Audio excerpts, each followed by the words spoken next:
Hi everybody, I'm Hank Zoner of the Grapes Unwrapped. Once I get started, I could talk about wine and food forever.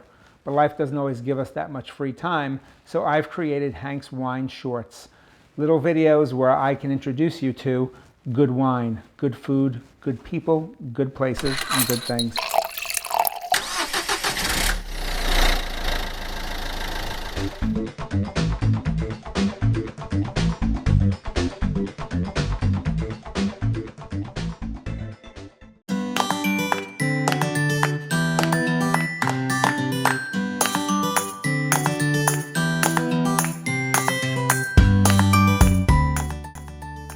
Hi again everybody, this is Hank Zoner from the Grapes Unwrapped. This is a really special day for me. If you're at all a foodie or a wine lover, we're sitting right now in the Bouley test kitchen in Lower Manhattan in Tribeca. David Bouley was really one of the pioneers here in Tribeca, but we're going to spend some time today talking with Adrian Falcon, who is the beverage director of all of the Bouley restaurants. Adrian, thank you so much for having us in. Oh, my pleasure. Great to have you here. So yes, we're indeed in Bouley's test kitchen, soon to be former test kitchen, as we are going through a major change in the company. Right. That doesn't obviously include only the restaurant, but that includes also the test kitchen. That also includes most of our private events that will be switched to a new place on 21st Street. So we're actually excited to have you here for the last probably couple months of this place. Which is amazing that this is a remarkable space, and it's going by the wayside. But before we get to some of these changes, you've been with the organization a number of years, and you play a really integral part here, obviously, because the beverages go hand in hand with the food. David has always been not just at the forefront, these creative forefronts, really, when you come down to it. So the wine and whole beverage program really has to meet that and complement that as well. Tell us though, before we get into some of that, how did you get involved in the organization? It's been a great run. I'd say that was my first wish, being a kid, first of all. Really? New York. Okay. New York was. My mom might have still one of those drawings of the skyline I was doing when I was, I don't know, 6, 7 probably. And you grew up in Savoie, France. And I grew up in the Alps in Savoie, France. We have different types of buildings. It's yes, yeah, they're pretty significant. they're a little different, but anyway, I just arrived here in 2007.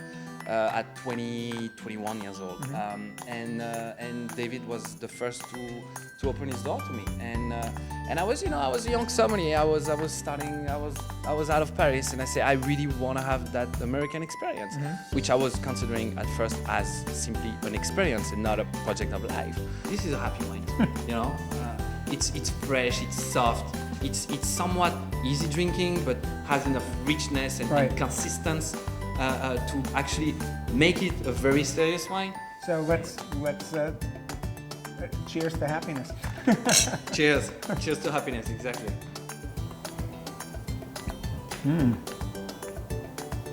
I love that aromatic. Well, this has been fantastic, Adrian. I really appreciate you taking time out and to share your thoughts, to share what you've done, what you're going to be doing, what David's been doing, and thank you so much for having us in this great space. And I'm sorry most people can't do it. One more time, I'm going to take this out. I'm Hank Zoner of Grapes Unwrapped. We'll see you again next time, and hopefully we can bring in another great story like this. Hi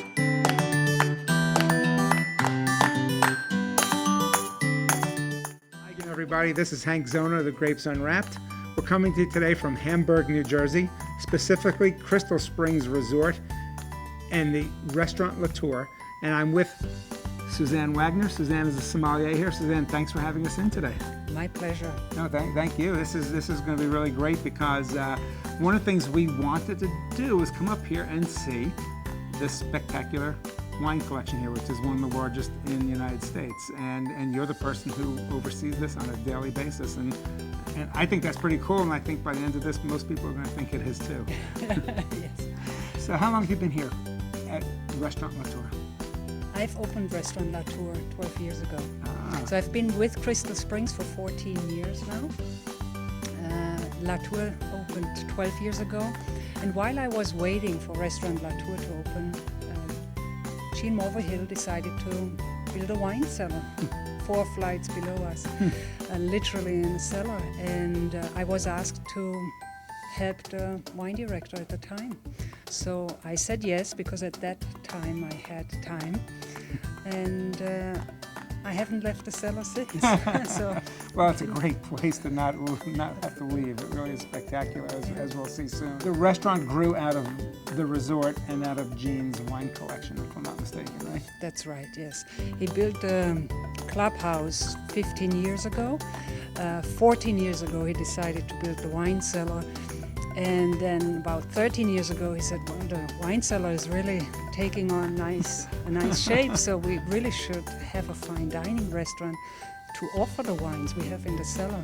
And that's when the thought of Latour came about. Today is a restaurant that is perennially in the top 25 in New Jersey. Correct. It's recognized as one of the finest wine collections and wine restaurants in the United States. 12 years actually since the restaurant's open. You've seen some significant changes both in the way people dine and the way people drink wine. Yes. Give us an example. Executive Chef Anthony Bucco, and Chef Martina Kowicka really focus on local ingredients, seasonal ingredients, everything fresh, quite light. There's a French touch to it, but the food is really light, very nicely presented. You can easily have 5 courses or a 7-course menu and not feel... Not be wheeled out. Yes, exactly. Before we go downstairs to check on the roughly 75,000 bottles that are here, which is a fascinating number, and hopefully we'll be able to really show just how special it is down there and the breadth of the collection. We have something on the table that you said you like, and it sort of fits in with the philosophy of what's coming out of the kitchen these days, correct? That's correct. Okay. Really excited about, and it's from California. It's from Dry Creek Valley, from the Old World Winery. David Trowbridge is the owner. He is mainly growing organic grapes. When you taste a natural wine compared to a commercially produced wine, you really can taste the difference. And it's the perfect way to wet our whistle as we hit the elevator to go down into the 4 floors below, 4 floors just that we are, into what's going to be a remarkable playland of sorts, a Disneyland for me of wine. So we will see you at the elevator and then head on down. We'll be back in a moment.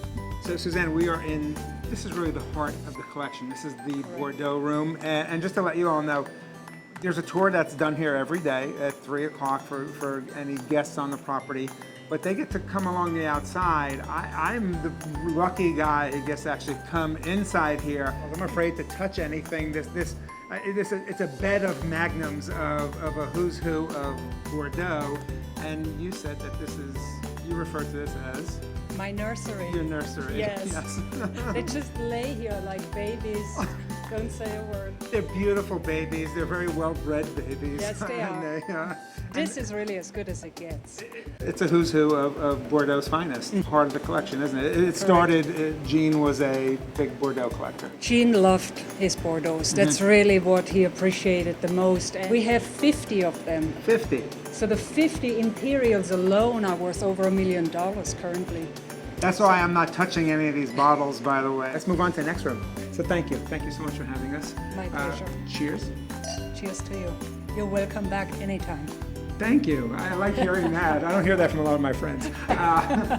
This is Hank Zone on the Grapes Unwrapped. Join me next time as we get to know wine and share some great stories.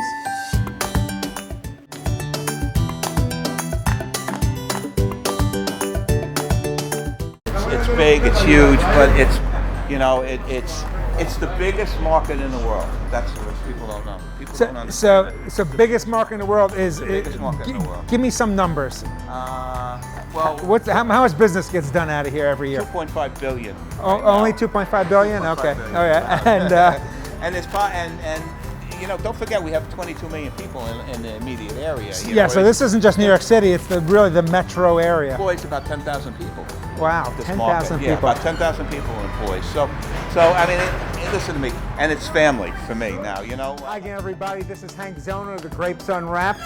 Today, we set out bright and early, producer Mike and I, from New Jersey to the Hunts Point Market in Bronx in New York City. And we have a really special guest today, and it's Pete Napolitano, better known to many of you as Produce Pete. Pete, thank you so much for having us here. Good morning. It's my pleasure to be here.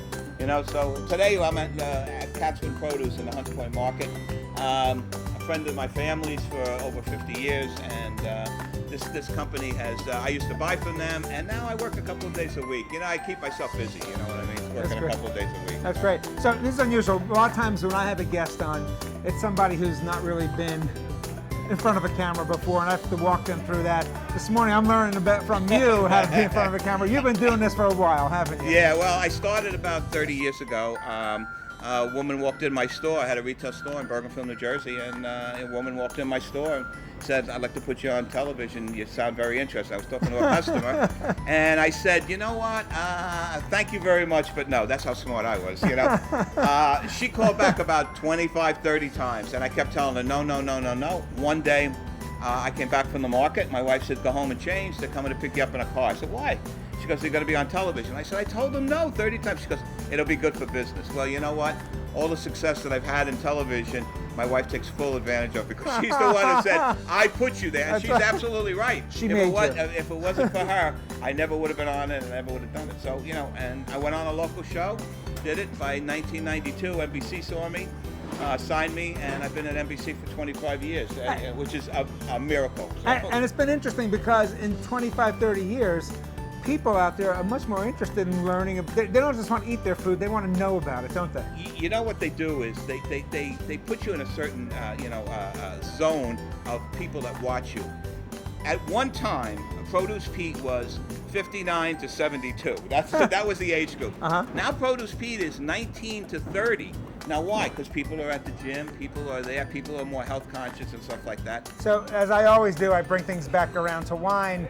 When we were putting the segment together, I was thinking to myself, you know, I can talk about what wines pair with vegetables. I love Gruner Veltliner. I love dry rosés with vegetables. I also could have picked a wine that I think goes great with fruits.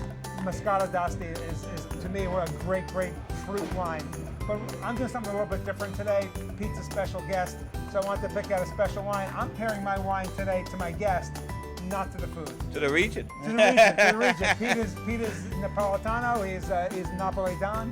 His family comes from the Naples region. My paternal grandfather came from there as well. So what I picked out today was a Fiano di Avellino, a white wine that is native to the Naples area, and Avellino is right outside of Naples. I guess you can think of it as what Bergen County is to New York City. Avellino is to Naples, correct? So it's right outside. So Pete, I really appreciate you making some time to see me. This was a lot of fun. I really enjoyed it. And salud. Salud. And chintan. Salud. To you. I was telling Pete that as a kid, I can remember my first wine-based dessert used to be my father in the summer would cut up fresh peaches and put them into a glass of red wine. You told me about a little bit different twist on that. My father used to call it cocoa. At the end of the season, especially in September into October, peaches start to dry out. They're a little dry and everything. So what happens is they take the peach and it's almost like a sponge. They cut it up, we put it in red wine, and we soak it in there, and then we eat the peach. It was great. It was absolutely terrific. I'm going to be trying that actually this week, so it sounds fantastic. It's a nice wine. It's a nice way to kind of almost end the day. We're almost ending the day here at the market, correct? I mean, the market. Well, you're in the produce business. You're ending the day at 8 o'clock in the morning. That's right. So this is a good way to kind of end the day with our shift here at the Hunts Point Market. Pete, I want to thank you so much for making time to have us here and to share some of your stories again, because I think we're both on the same page with that. It's about storytelling and giving people a little bit of information along the way. Well, thank you very much. It was a pleasure being here with you. Salud. Yeah, salud. This is Hank Zoner of the Grapes Unwrapped. See you again next time.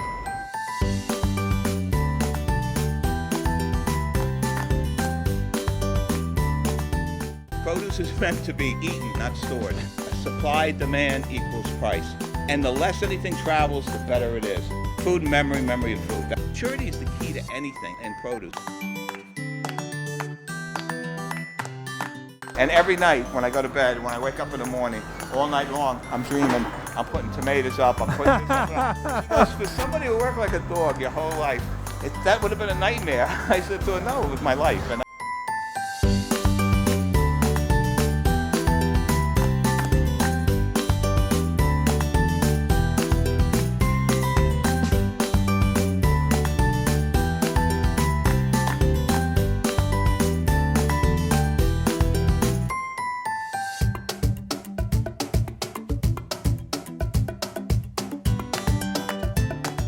Hi again, everybody. This is Hank Zona of the Grapes Unwrapped.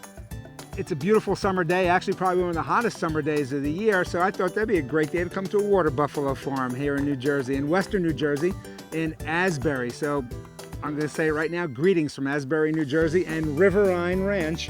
Here I am with the owners of Riverine Ranch, Courtney and Brian Foley. Guys, thanks for having us out here today. Oh, it's our pleasure. Thanks for coming out. It really is. It's a beautiful setting.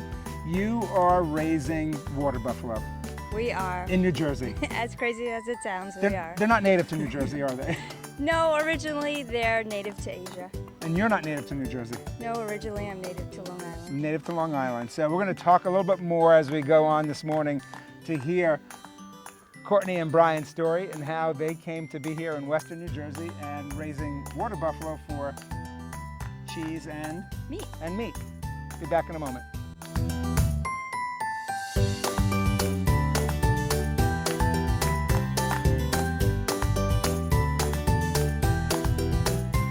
Brian, you guys grew up in suburbia, Plainview, Long Island, right? And whose bright idea was this to have a farm? Right here, Courtney's idea. Courtney always wanted a farm, and you know, as we were living in, actually at that time we moved to Queens, and we were living in Queens. Not a lot of farmland there. Not a lot of farmland out there, and she always talked about owning a farm and living a farm life, and I thought she was crazy. And little by But you little, loved her. yeah, little by little, you end up listening to her, and at the end of the day, she was 100% right. It's a beautiful life out here, and I owe it all to her. So, but you're a Long Islander. New Jersey? Yeah, New Jersey. Yeah, that was a tough one. And well, I looked all over the place, and then Courtney kept on saying to go look in New Jersey. I said no way, And then finally, I came here one time. And you come out to Warren County. It's just a beautiful area, and it's just a beautiful place to raise animals, start a farm. So again, she was right. That really, That's that works great for your relationship, doesn't it? So you wanted to have a farm, I always did. but you didn't start with water buffalo. No, like when I was a child, just like every child wants to have a pony and a couple chickens, and lo and behold, it turned into this. So you started with sheep and goats. So when we moved out to Jersey, we had no experience with livestock, and so we bought a few goats, bought a few sheep. We knew we wanted to milk an animal, so we started with them. We also started growing heirloom tomatoes because we had to feel out the market. Were we marketeers? Like, was this going to be our life? And so we started selling the tomatoes, high quality heirloom tomatoes, and we loved it. So then we did some research, and as you know, we love cheese, and so we were looking to diversify ourselves because we knew we wanted to milk a larger animal than a sheep or a goat. So then we started doing some research on animals that would be efficient on eating only grasses. Right, you're really focusing on real grass-fed pasture and hay, and which has a big impact on the flavor of the milk and the meat. Exactly. We chose the water buffalo because as we were looking for different breeds of cows, we came across Italy and the water buffalo. We saw that there weren't many farms in the U.S. doing it.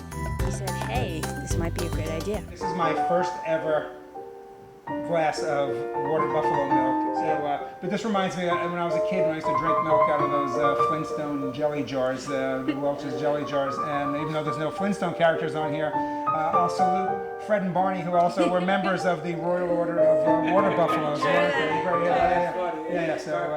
So cheers.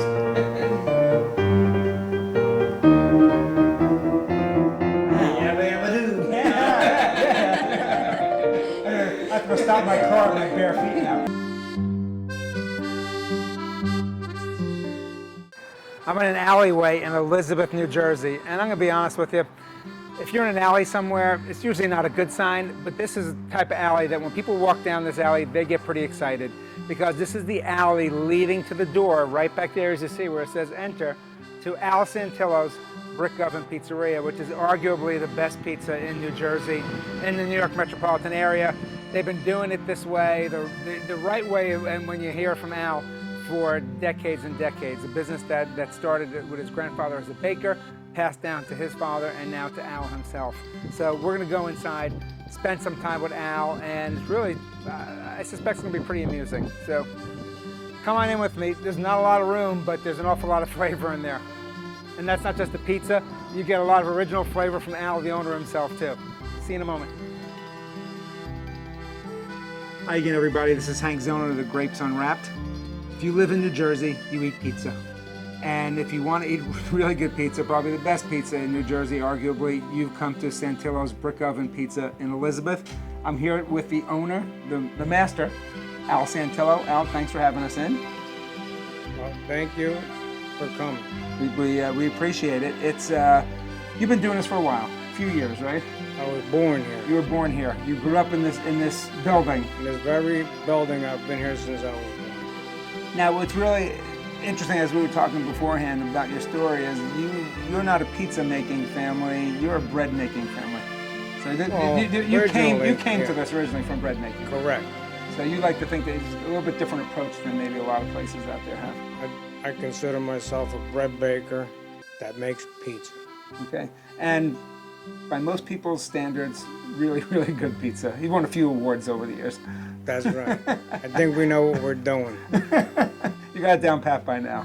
Your grandfather started this business as a bread baking business, I should say, when in the... I'm going to say he came to the country in 1912, and I think by 1918 he had a business. And your father came into the business? Well, my father always worked for his dad Yep. and his brothers. My father had two brothers, and they all worked there. And then came down to you.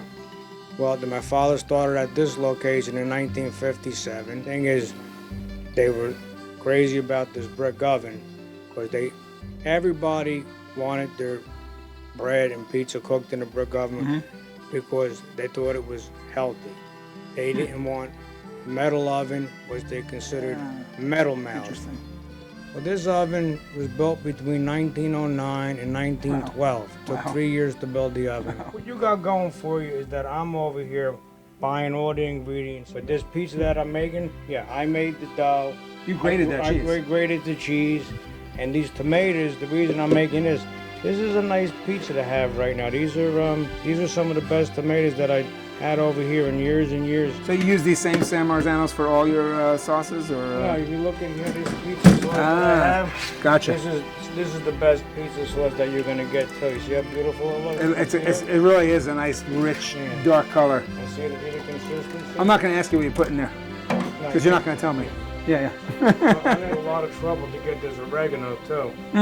I make a special trip to an undisclosed warehouse location in the port of New York in Newark, and I get the real oregano imported from Greece or Turkey. So when you started, how many different kinds of pizzas were you making? Well, first I'm going to tell you my grandfather's day. Okay. He made one size pizza. This was it. Okay. We wanted a pizza. You got a pizza this size. That size. Might have been a tiny bit thicker. This Okay. is like, right here, this is as thin as you can make it. That's probably only a half a pound of dough right Okay. there. When that comes out, I prefer to make everything on the well-done side, because if not, it's not going to have enough body. Gotcha. It's going to come out and it's going to be what we call in Italian mouchad. Mouchad. Yeah. There's nothing I know is the phrase. worse than a mouchad. That's right. There's nothing worse than Mouchad! Nothing Oh, worse than mouchad! I'll say that. Mouchad, no good. No mouchad. No mouchad. I said I could tell you everything I know, but you're still 40 years behind me. How's that helping you? You go, yeah. But you make the pizza. While we're waiting for the meatballs to come out, I decided to snag a piece of eggplant. I love eggplant. I can eat this whole tray probably. It's beautiful stuff. I love what I do.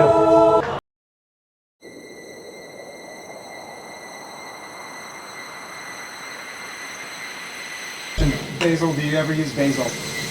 Not Not meatballs, okay. Why I love what I do is because I love being around people who love what they do, like the folks who are around me right now. I love what I do, and stiniamos. Stiniamos.